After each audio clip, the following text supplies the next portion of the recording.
Robbie here from AFTV. I'm down here at the Emirates Stadium for a very special interview. I'm going to be speaking to Sir Keir Starmer, the leader of the Labour Party. And one day, he could be the leader of this country. But I'm not here to talk to him about politics. I'm here to talk to him about a love that we both share, the Arsenal. It's great to see you. Thank you very much for coming down. It's brilliant. It's brilliant. Crowd. This is it. This is it.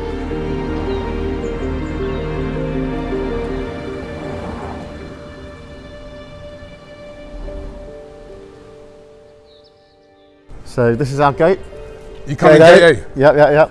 Wow. Under the sign, the home of football. The home of football. So in there. Where do you get time, right? Doing what you do, where do you get time to come to Arsenal? Because, you know, people are always saying to me, oh, Sir Keir Starmer was there, Sir Keir Starmer was there. You know what I mean? I'm like, where's he get time? You know what I mean? It's really, time's a hard thing to find. But the only way I can make it work is as soon as the fixtures come out, I get my diary team to put them all in. Yeah. And then I've got one other diary team that monitors when they get moved. Right. So we can get it in really, really early. So that's the only way. And that's why I get to most of the home games like that. Yeah. If they get moved at last minute, it makes it difficult. And the midweek, Champions League will be good, but that'll be a bit more tricky. So you get to Champions League games as well? I don't know, and that'll be harder because it's midweek. But certainly come to most of the home games, particularly weekend ones. And also, I mean, it's one, massive fan, love coming. It's part of what I am. Yeah. But also now, my boy is now 15. Oh, he's been coming with me for a number of years. Yeah. And I go with a number of guys, but one of the guys is one of my best friends and his son. So it's just nice. a fantastic piece of what we do. Yeah. You know, because it's not just the 90 minutes that's being played here. It's all everything that goes before that. Yeah. It's the meeting up in the pub. It's the banter. It's the useless predictions. It's the walking down to the ground. It's the going back afterwards and working out. It's all part of it. It's all part of it. It is all part of it.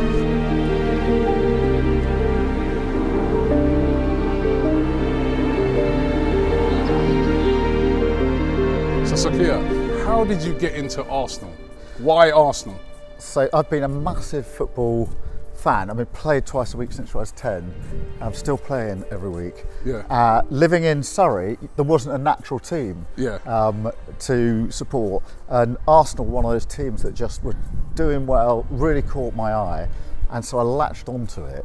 And then, this is schoolboy, and then when we came to London, that's when I first was able to start going to the ground regularly, the old Highbury ground. And that was fantastic going down there. Yeah. And just since then, I've been able to go pretty regularly over the years. Yeah. Now I've got a season ticket, which we've had, since this stadium opened, going every week or every home game. And so it's just a real passion, watching football, playing football, and coming here to Arsenal. Fantastic. No, it's really, that's the wonderful thing about football, how it brings so many different people together, isn't it? It's fantastic. So whether you're watching, so I'm playing on a Sunday, and the moment you go on the pitch, doesn't matter what you do for a living. Yeah. It's just a completely different code. People from all sorts of backgrounds coming together to win. Same thing here. Yeah. You're in the crowd, you're in the stand, we've got season ticket holders, you get to know everyone around you. They all do different things. You've got all these people, these thousands of people here in this stadium. Their day jobs are different, their outlooks are different. They come together for one purpose, one cheer on goal, Arsenal. The Arsenal. And then, the pinnacle of that is when you get a goal. Yeah. And it's like a bit of brilliant choreography. The whole ground goes up. Yeah. Everyone is doing it. And you're hugging people you've never seen before. Oh, it's brilliant. If only the world could be like that, right? Yeah. This is not how Parliament works. No, I've already seen that. You play then? I just heard you say you play. So what position's that? Still play. We play 8-a-side now, and I'm playing middle of midfield. Midfield general. That's the way I like to put it. But if you ask some of the guys I now play with, they might have said a few years ago, Keir, but that's a thing of the past now. If I was to compare you then to one player in Arsenal, who would that be? In the current... What's your style? The current team, the current Arsenal team, what would your style be nearer to? Are you an Odegaard? People would say that I'm a midfield player, very aggressive and sparking out the orders. Ooh. So is that Odegaard, Rice, that's not more Declan Rice. Yeah, Yeah, I mean, yeah. it feels a bit odd to complain about myself. Declan Rice, I have to say. He's a fantastic buy. What a player. What a player. I saw him at West Ham last year when we were over there, when we lost. And I was with Mark Noble and we went down to meet Declan Rice afterwards. Fantastic guy. You put a word in him? Well, I had my programme and I said, could you sign this for my son? And obviously underneath I'd got a contract. And before he knew it, he'd signed for Arsenal. That's how it was done. That's how it was really, really done. The secret story of how Declan was signed. But he's just such a great player and he fits in straight away to the way we play here. And Arteta's just done such a good job. I was going to say that, obviously, you as the leader of your party, leadership, like to come into a football club, and I remember when Mikel Arteta walked through the door and he's like, if you don't want to play for Arsenal, we're going to leave. He spoke a lot about values, and but it's similar to politics in a way, innit? And he spoke a lot about values and how he's going to change things and that. And he really has, hasn't he? I mean, he really has, and it's been brilliant. It's the values, it's the passion. You've seen, the videos of, how he is behind the scenes. You get a real sense of him. But the way he manages the players is incredible. Xhaka's gone now, but if you think about that particular case, I was here. You will be there. I was here when Xhaka threw his shirt down. Booed off. I was with my son, and I said, "Watch him leave the pitch because you won't see him play her again." And Arteta basically said to him, don't pack your bags, stay, prove yourself. And he did, turned it around. And then last game of the season, home game of the season, last season, all of us singing, we want you to stay. We want you to stay. I know, the contrast, absolutely. That's Mikel Arteta, like you said. Yeah, but that's not just the only example. Look at Odegaard.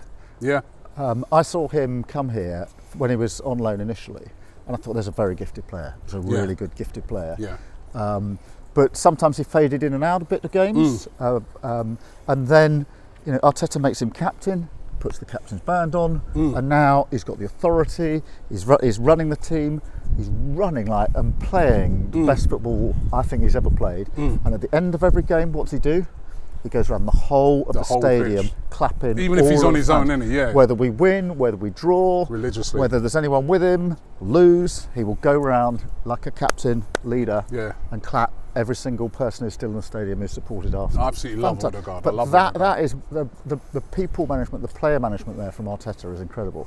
And he's also created a team that I don't think has got a single star. It's got lots of stars. Some teams, when he had Aubameyang, you had a team where everyone thought, well, that's the star. We've got to play through the one star. He's created a team where we talk, we go back after the game with the group I come down with, and the inevitable question is, who was player of the match then? Everybody picks someone different. Because it's most of the time it's quite difficult to say who was the standout player because they're all playing so well in their positions. And that's the way he manages the team. That's why I genuinely think, all fans, Arsenal, you're always optimistic. You always think your team's somehow going to do it. This is the best squad, it being run in the way it is, that I've seen here for a very, very long time. Really good squad. Who's your favourite player? Out of all the current squad, who's your favourite player? I would go for Odegaard.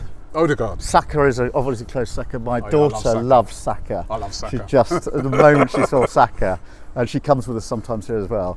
She loves Saka. And our boy loves Declan Rice. They're both brilliant, and this is a hard question, but Odegaard for me, that leadership, the way he's playing, the skills he's got, incredible. So I'd go for him, but there are many good players in that squad. What about you? Who would you go for? I go Saka. I love Saka. I love the fact that as a young kid, what he's done. Remember the adversity he went through at the the Euros when he missed that penalty. And then he just bounced back. Did it, and he just shrugged it off, and he's just been brilliant, and he's been consistent. And I just love his story. I just love the way he's come through the system here, through the academy, and he's so. Everybody you speak to say how humble he is. He's got a great family. I just think he's a great example. A lot of youngsters in this country get a bad name nowadays, and he's a shining example of youngsters. I spoke to Gareth Southgate about him, and he said he's got an incredible family, incredible young man. Really incredible story. But Also, last season he played a lot of games. Yeah. And no moaning, just get out there and do it. So I'm with you on that, but I just think the leadership of Odegaard is incredible. So. Well, listen, I'd like to invite you down to our studio. Okay, very good. We've got our studios near here, and could I invite you down and ask you a few more questions? Yeah, all right. Yeah, all right, let's do that. Been taken in for questioning. Yeah. Not about that.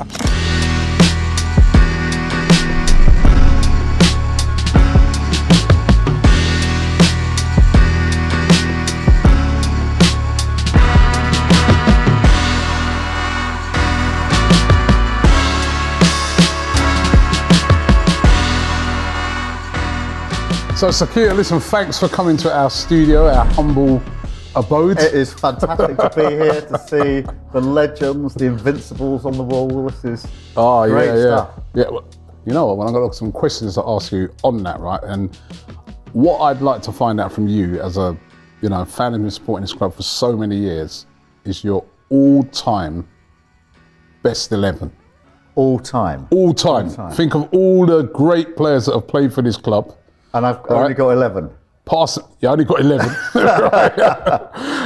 Think of it like a cabinet, yeah? Let's start at the back. You only got a touchy subject. You've only got 11. You've only got 11. So we start at the back, the obvious, David Seaman. Oh, David Seaman, fantastic. Yeah, great guy as well. Really great guy. I've met him a couple of times since he finished playing. Really, really great player. Really great player. You should like him when he had the ponytail. I was about to say, I'm not sure what's going on with the hair. And obviously the couple of long shot goals, but absolutely phenomenal. I mean, when he was on his game, I think he was the best.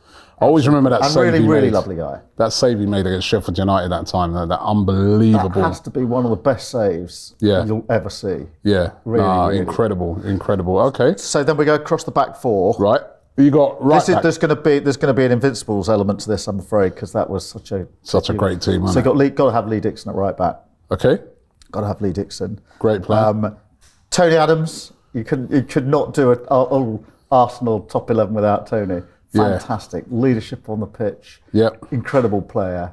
And seen him play many, many, many times. And again, a guy who suffered a lot of adversity and came back. Yeah, and I'll tell you a funny story about him as well, because these days, if I'm walking around, quite a lot of people engage, which is great.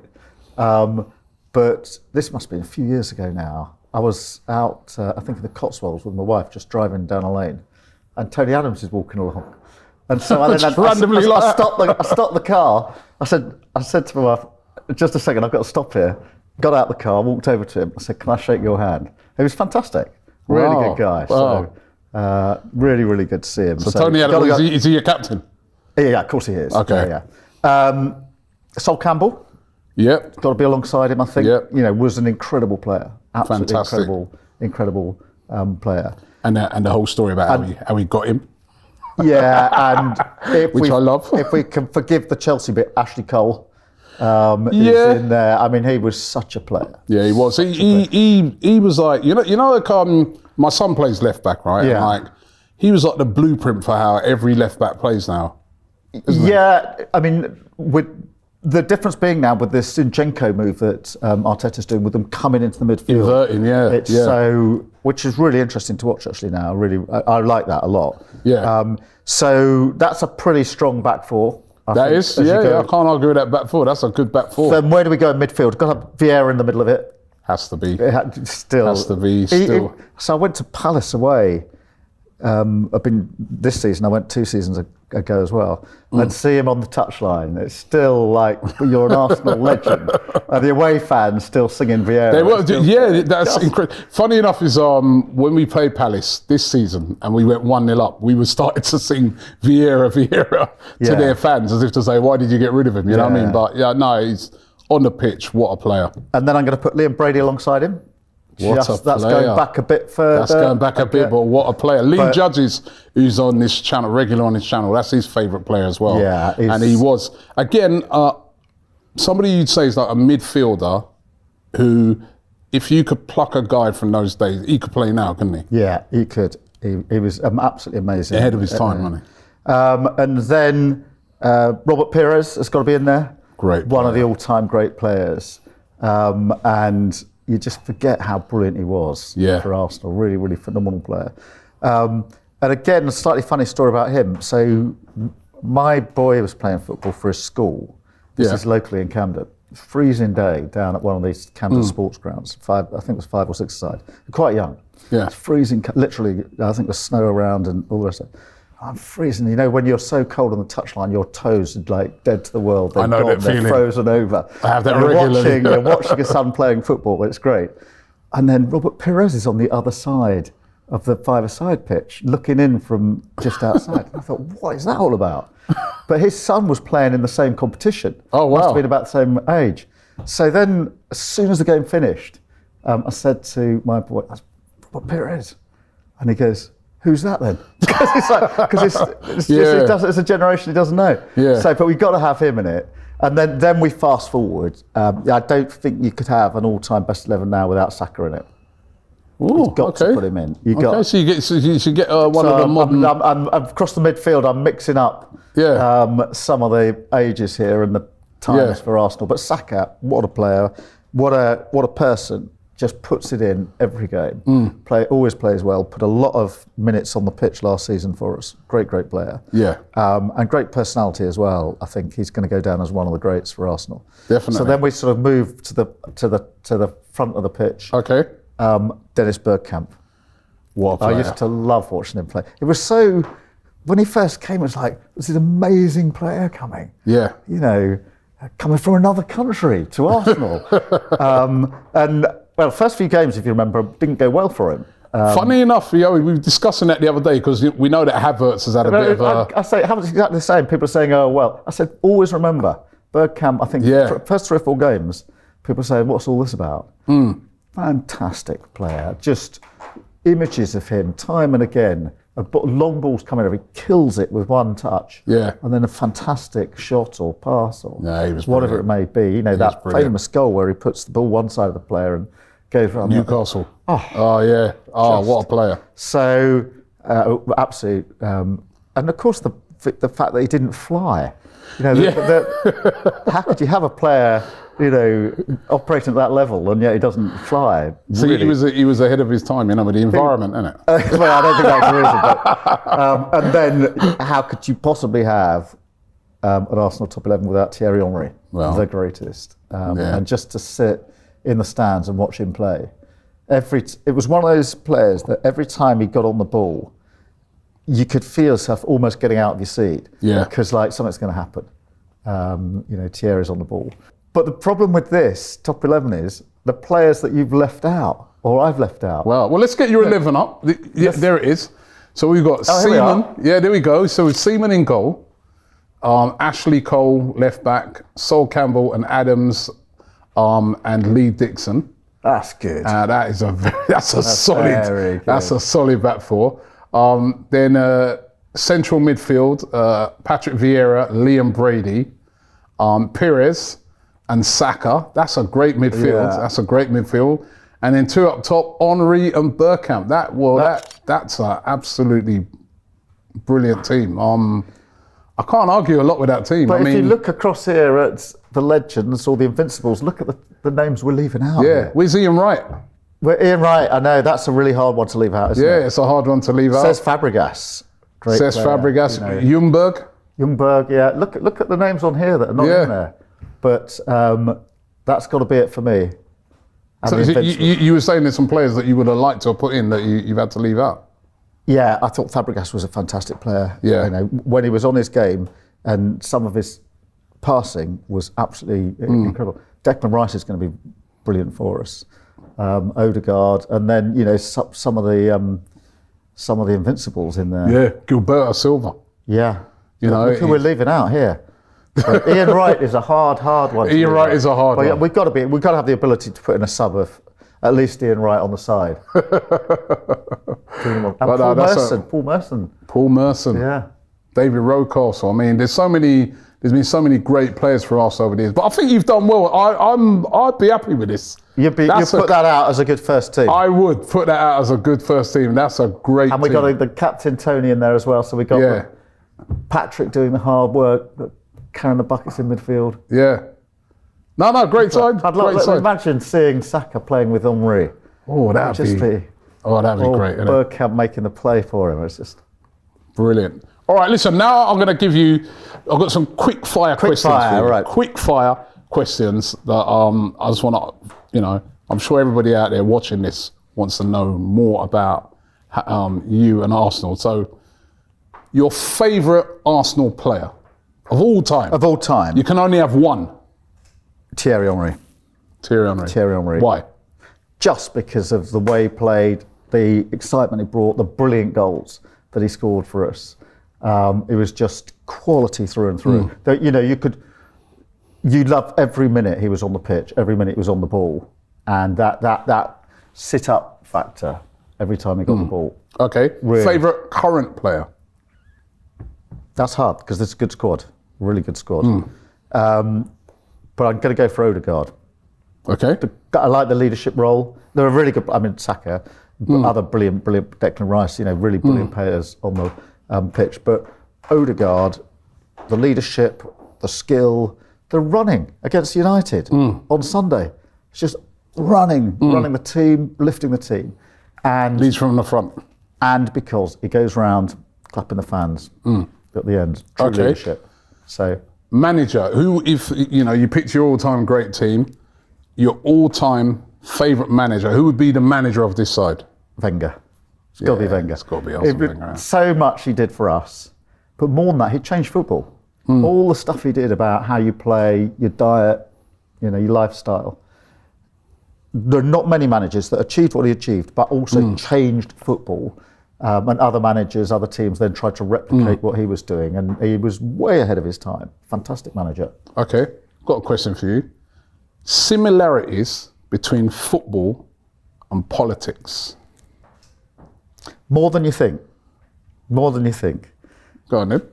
Tribal. In football, you got your club.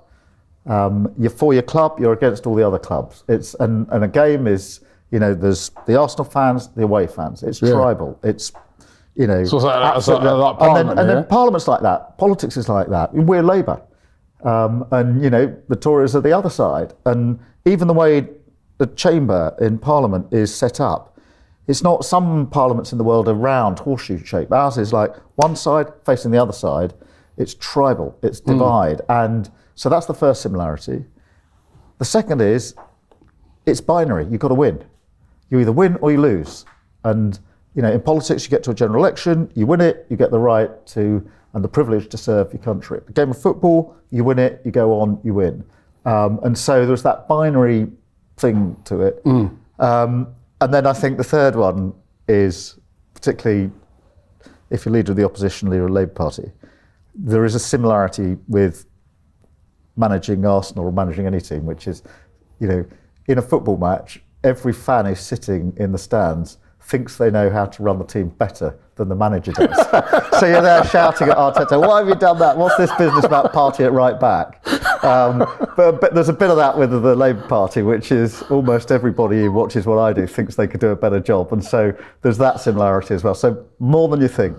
And sometimes as well, you've got to move people on as well, isn't it? That was a bit like a manager as well, isn't it? You've got to pick your top team, get your top team on the pitch, and that's difficult choices which have to be made. So there are real, there are similar similarities. Arteta as a deputy leader or something, you know what I mean? All right, growing up, who was your football idol?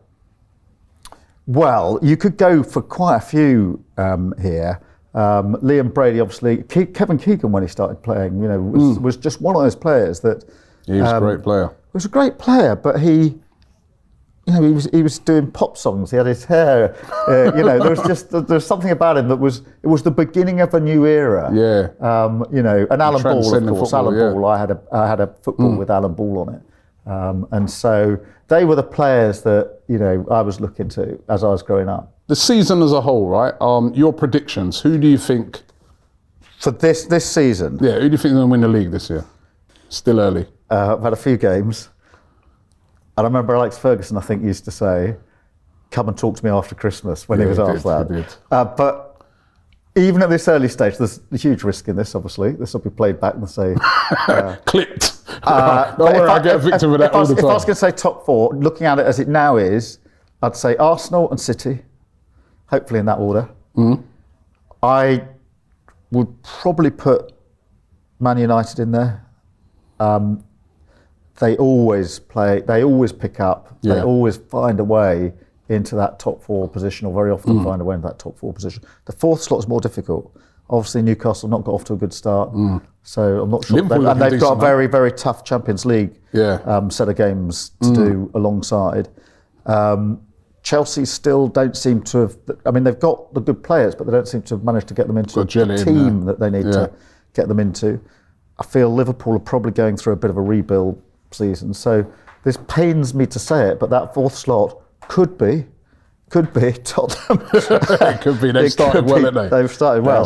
Now, as an Arsenal fan, you should never say Tottenham are going to be in the top 4, but they have started well. And there's a really interesting thing there, because they obviously had Kane and we had Aubameyang, and sometimes when you take what's perceived to be the top player out of a squad, suddenly you release something in all the other players. That's true. And I think there's a bit of that going on at Tottenham at the moment. So that's true. Pains me to say Tottenham, of course, as an Arsenal fan, but I'll be interested. At the end of the season, you'll come back to me with this and say, what was all that about? Okay, the Lionesses and women's football in general, you know, how inspirational has that been for you looking at it? And also, you know, for the country as well, you know what I mean? To see the rise of, you know, the women's game. I mean, you were saying to me that you went to some of the we went to the semi-final of the Euros. And up in Sheffield. It was incredible. Atmosphere, packed out, brilliant. You know, that team, really resilient. I think the whole women's game has come on so much and provided inspiration to so many people, particularly women and girls. And I go, season ticket here at Arsenal in the stands, normally take my son, but my daughter comes sometimes. She came to that semi-final with the Lionesses and they won and the players wouldn't come off the pitch. And I just saw her looking at them and could see something was happening, that inspiration. And there would be millions of examples of 12-year-old girls looking at that and seeing something incredible about football. And then you fast forward to this World Cup. You know, they went in difficult circumstances, carrying injuries, a long way to go, good teams in there. And they played really, particularly in the semi, really, really great stuff. And the pride of the country behind them to see what they were doing. I was watching it in a sports club down on the south coast. So this is just a sort of, you know, South England communities. And everybody was in there. On that Sunday morning, cheering them on, willing them on, and it really caught the imagination. And particularly when they got the Euros, they, you know, because we've been singing in football for a long time. If an England supporter, too long, football's coming home. You know, we've been. This is that song is so great. Football's coming home. And I just get the sense with the Lionesses, to some extent, they said, well, you haven't done it, we'll go and do it. We'll get it back ourselves. And when they won the Euros, that was absolutely brilliant. I think it'll go from strength to strength, by the way. Yeah. You know, the Arsenal game here, you know, the end of last season, packed out 60,000. Yeah, it was amazing. I was at that game, incredible. It's just phenomenal, yeah. So I really, it seems as though it's gone up a number of gears, and I think this is an upward trajectory now for them. Yeah. And great. I think it's really fantastic. Well, great. Well, but the legacy of it has to be not just we've got a trophy or two, but access to football for women and young girls everywhere. So that's the true legacy. Yeah. The trophies in the cupboard, that is great, but the legacy is all those generations coming through. No, fantastic. Well, listen, it's been an absolute pleasure having you here in the studio. Thanks for having me. This is great. Taking a walk down the ground. Good luck next year. I know you're going to have a busy year, right? But good luck with that. And, you know, I mean, will you get any time? Well, will you get any time to go to the Arsenal games and that next year? I made sure the PSV game went in my diary. So hopefully, I'll be there for that. Well, listen, thank you very much. It's been an absolute pleasure. Thank you very much. Good to see you, Robbie. Yeah, good luck. Thank you.